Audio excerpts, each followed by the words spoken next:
Food വേണമെന്നാ പറയുന്നേ. ഓ, വയറ്റിന് കുറച്ച് ഒഴിച്ചറിഞ്ഞപ്പോ വയറ് തിരിച്ച് ഫില്ല് ചെയ്യാനുള്ള ചെക്കൻ്റെ ഒരു ആക്രാന്ത ഞണ്ണാമല്ല ഇരിപ്പുണ്ടോ അവിടെ? മേശ, കസേര, കട്ടിന് തുടങ്ങി യൂറോപ്യൻ ക്ലോസറ്റ് വരെ ഉണ്ട്. അതൊക്കെ മതിയാവോ ജർമ്മൻ? ആ പൈസ പൈസന്ന് ഫുഡ് അടിക്കാനാ കൊടുക്കടാ. ഇനി അതിനും കാശ് ഞാൻ ഉണ്ടാക്കണം. പിന്നെ ഞാൻ ഉണ്ടാക്കണോ? നിന്റെ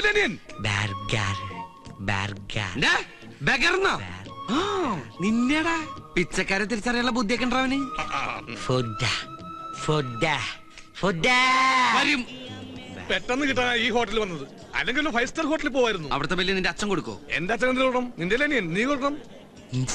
അല്ല കുട്ട, എനിക്കൊന്നും പറയുന്നില്ലേ? തന്റെ തന്തയ്ക്ക് പറഞ്ഞാലാ മതിയാ? അതല്ല, കഴിക്കാനൊന്നും പറയുന്നില്ലേന്ന്. തനിക്ക് ഞാൻ മസാല ദോശ, നെയ്റോസ്റ്റ്, ഊത്തപ്പം, ഇഡലി, വട പഴംപൊരി, പിന്നെ chilli chicken, butter chicken, noodles, gulab jam, ice cream, ഇതൊക്കെ മറ്റുള്ളവർ കഴിക്കുന്ന കാണിച്ചു തരാട്ടാ.